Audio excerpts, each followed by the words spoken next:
just starting doing that. Okay, cool.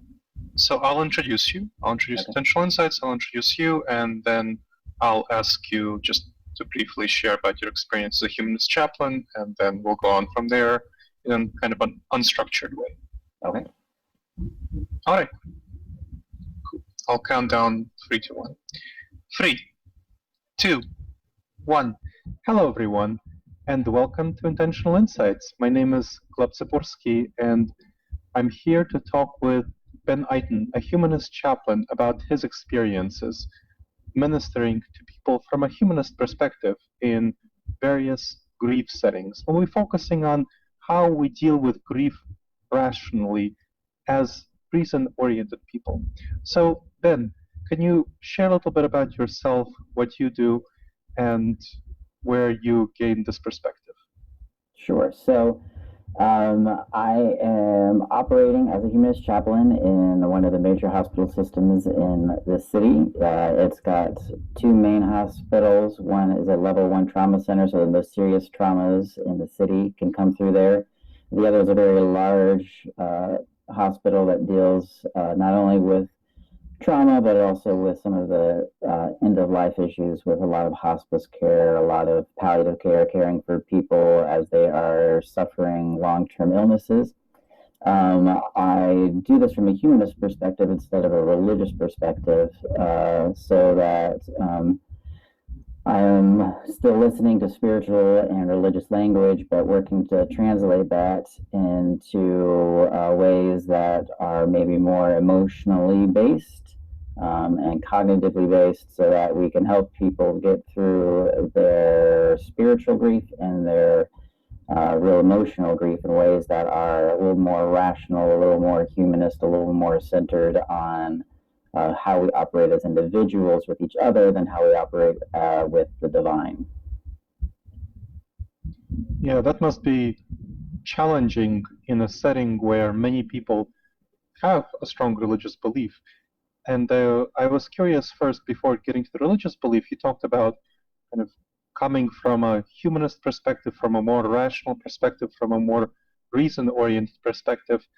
How do you bring reason and science and the research on how people deal with grief into play in your service as a humanist chaplain? Sure. So a lot of what I do in my work is dealing with people as they're facing some serious losses in their life, either eventually as they're transitioning to hospice and end-of-life care, or traumatically after a serious accident or some other way. And when I am with the patients, being present with them and listening to their stories and their grief, I listen for ways that they are buying into some of the common biases and other irrationalities that might come in naturally through the grief process. Looking at outcome bias or hindsight bias, it was, where the loved one blames themselves maybe for not acting fast enough or not making the right call at the right time. That's the hindsight bias. If only they could have done something different, it could have had a different outcome.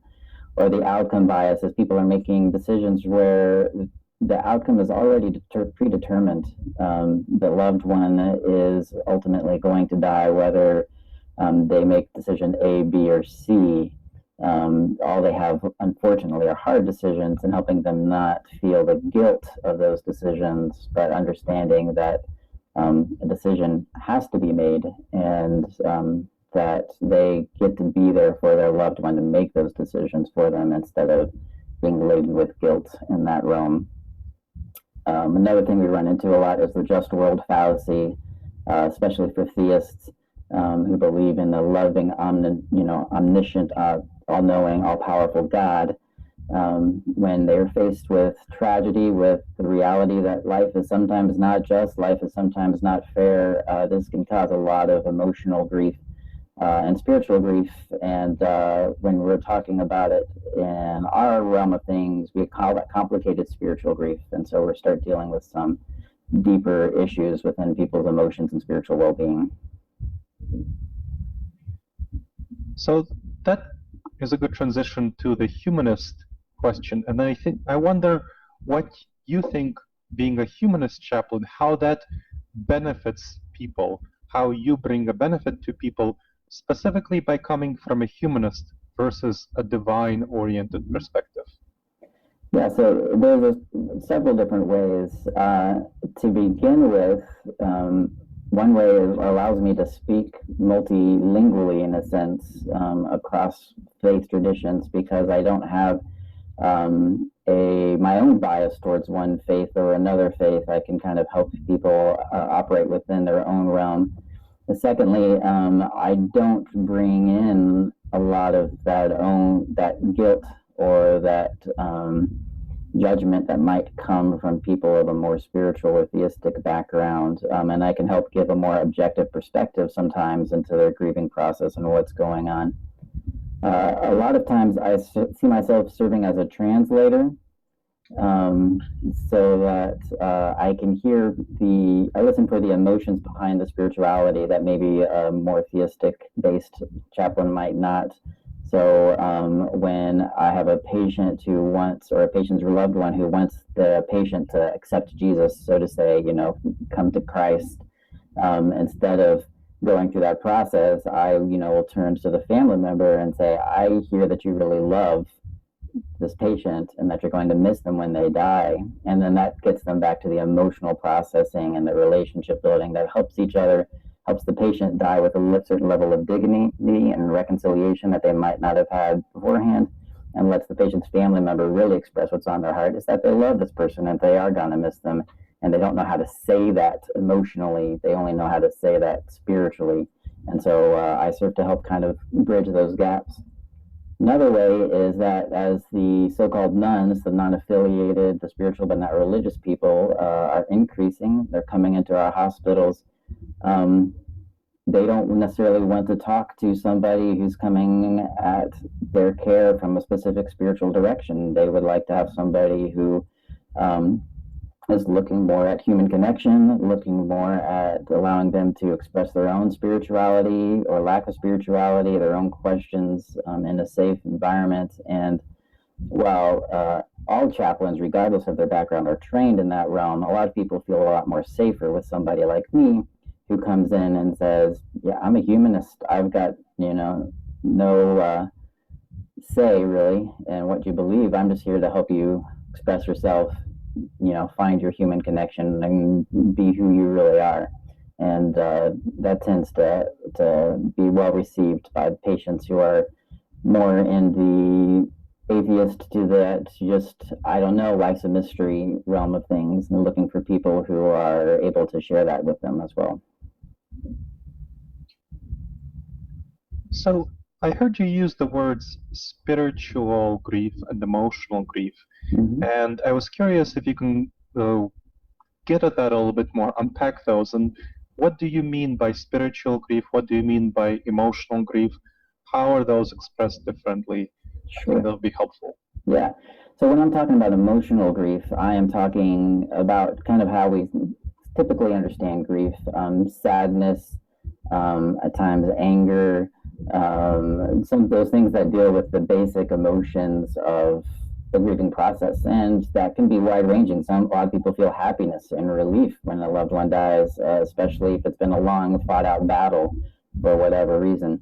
There might be some guilt in that. When I'm talking about spiritual grief, I'm talking more about those places where life bumps up against our spiritual assumptions and challenges them in ways that maybe we didn't expect. And so now the person is having to really change, or question at least, how they view the world and how they operate the world.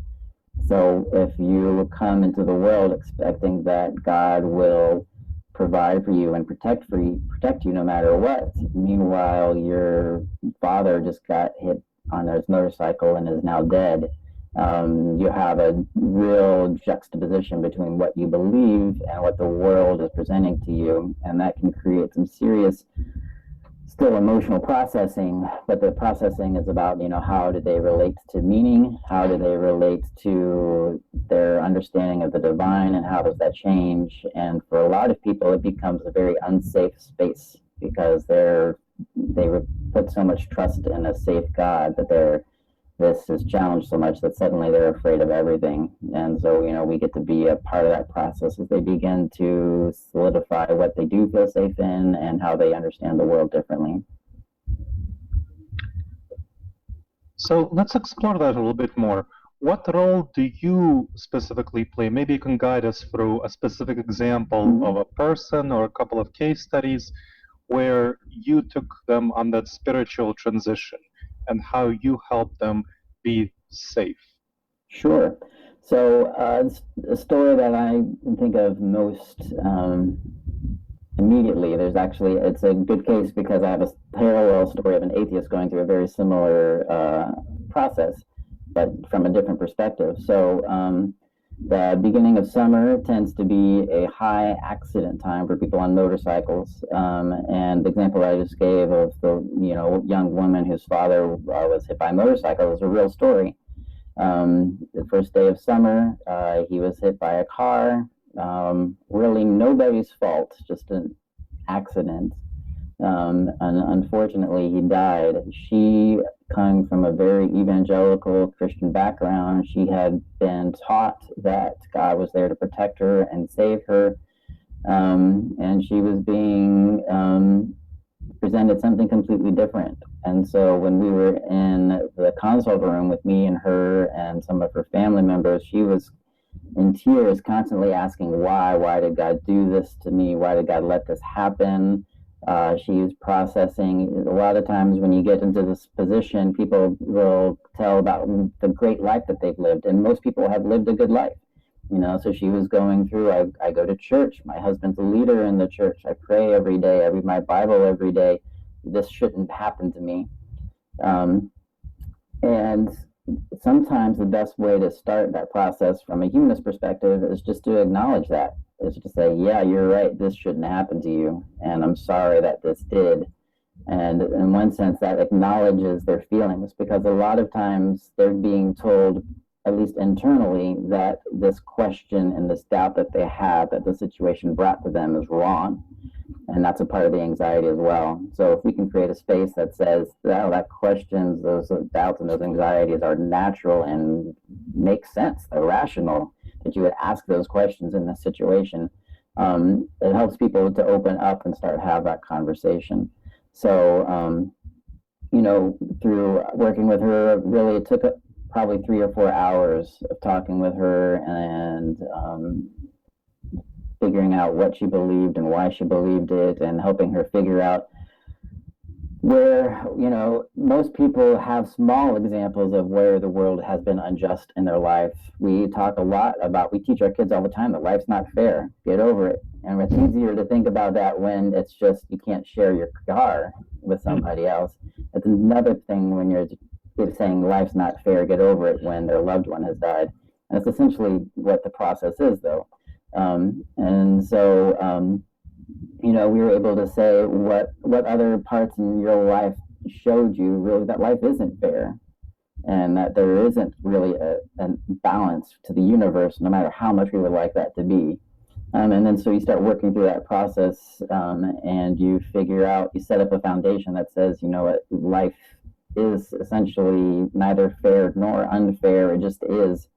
And we get to start making our framework and our new reality. And for her, she did not want to leave her faith, and I did not encourage her or discourage her in that, but she was able to at least begin the process of restructuring her faith to understand God a little differently for her, and the world a little differently for her, so that when she left the hospital 3 hours later, while the grieving process was by no means done, she was at least in a process where she had a foundation that she could move forward in a better and healthier way, I think, than when she was a few hours earlier. And I can contrast that on the other side. Like a few weeks later, we had a similar situation with a woman whose husband died in a motorcycle accident, but she was an atheist. And that existential question of why did this happen to my husband? Why did this happen to me was not there. There was grief, there was sadness, there was an understanding that this loss was exceptional and that most people do not die in this way. And so there's a different grief process to the traumatic death. But at the same time, at the end of an hour and a half, 2 hours, she gave me a hug. She said, "This is hard," but was at a point much quicker to move forward with her understanding of the world because she already had that foundation that said life's not fair, life is just as it is.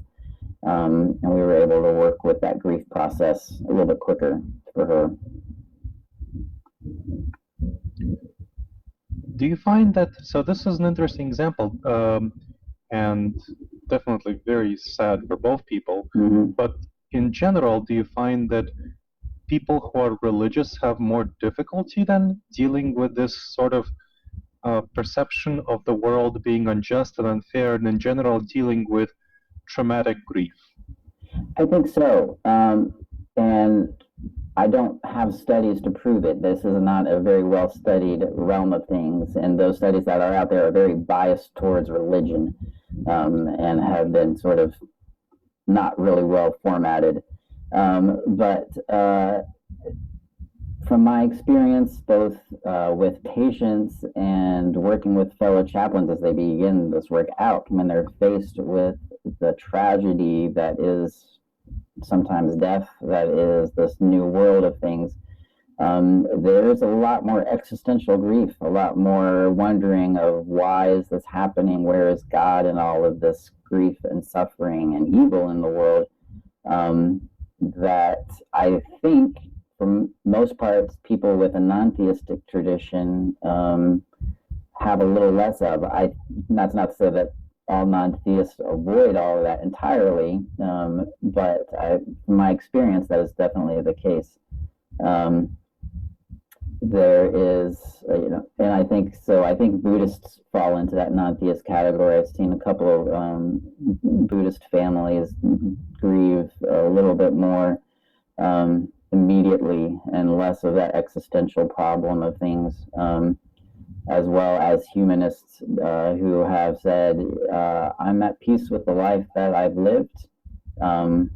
It sucks that it's ending in this way at this time, but this is my life. And they claim their ownership of living and dying. That seems a little bit quicker and easier than theists. There is actually, I think this might be a part of why there's a study from the Journal of American Medicine, the JAMA, that points to this understanding that the stronger one believes in God and in a good God, the more heroic efforts they take to fight and continue with more aggressive treatments than those who do not. And I think maybe a part of that decision-making process is this understanding that the struggle with an unjust world and trying to hold out for a miracle that maybe the humanists are just understand that this world is what it is and there is no miracle here, so quality of life becomes a much stronger issue for humanists than for the theists. From your experience, what do other chaplains who are who don't come from a humanist perspective do differently, and what kind of benefits is it possible they provide some benefits that you don't, just to have kind of an appropriate comparison? Yeah.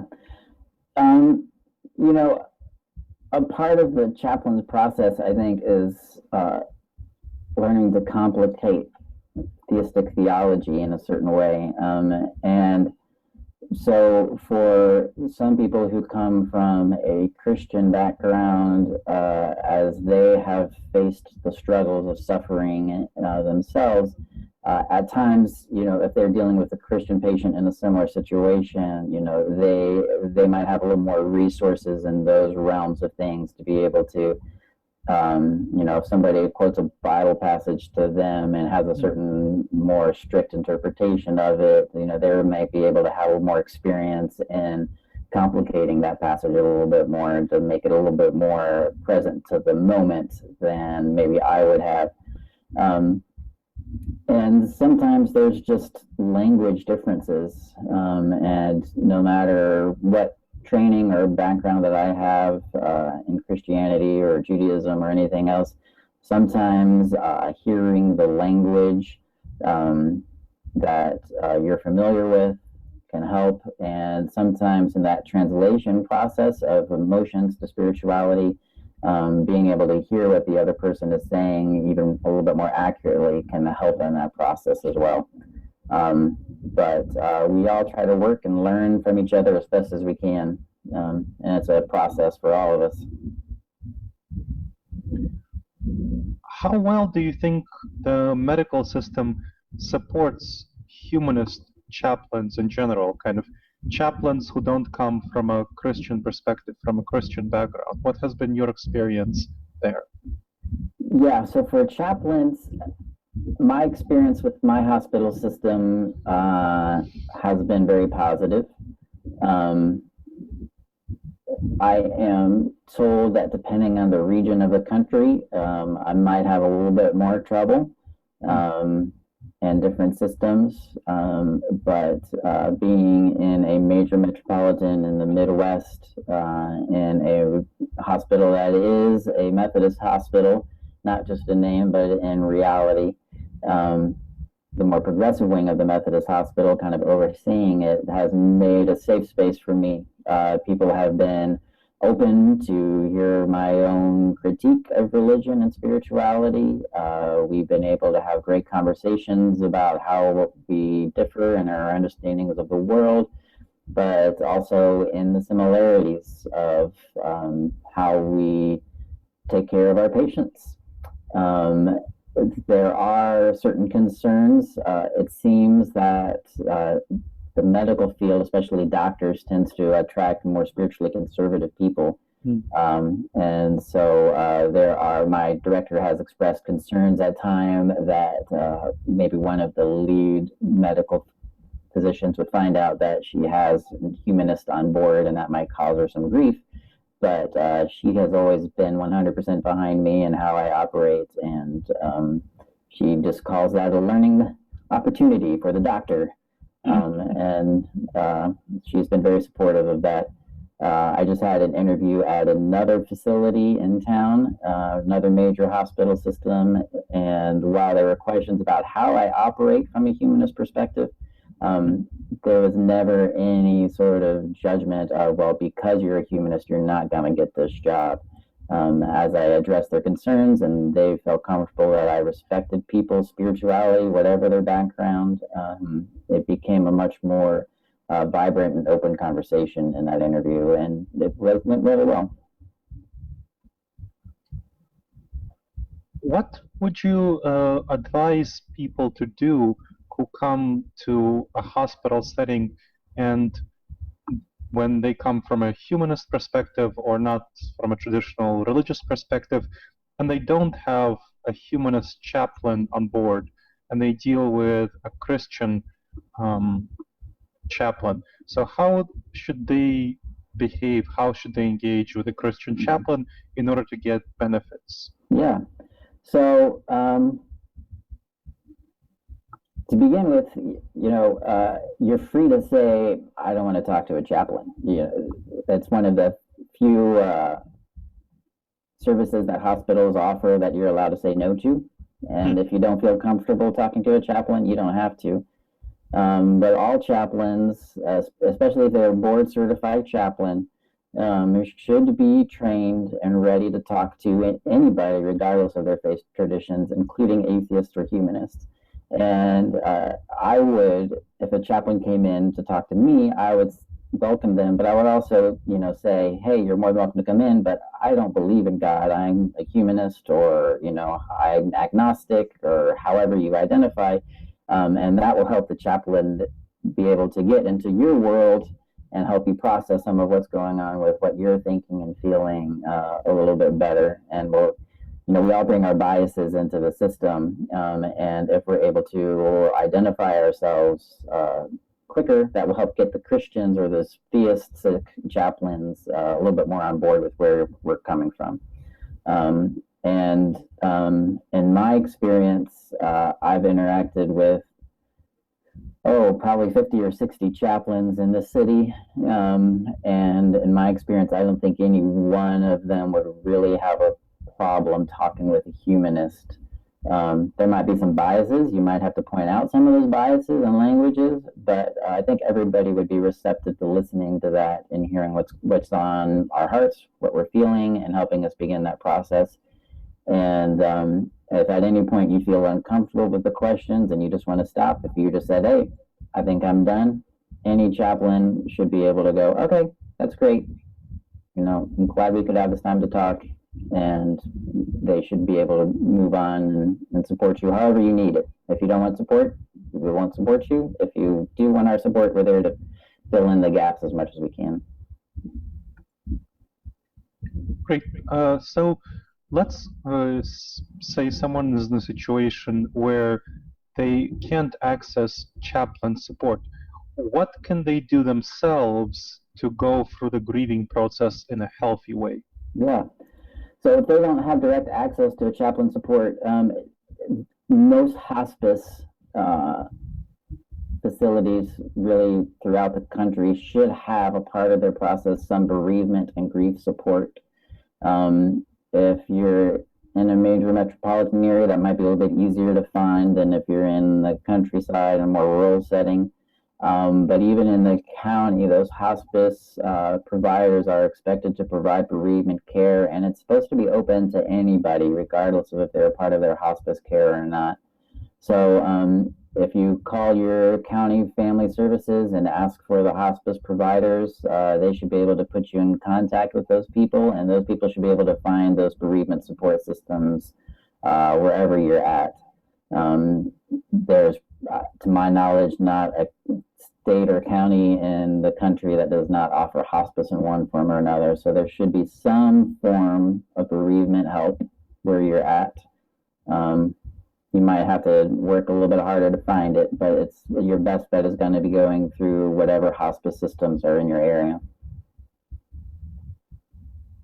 What should people do after they engage with a chaplain in the hospital, that kind of grief process in the hospital? What do you recommend that they do afterward?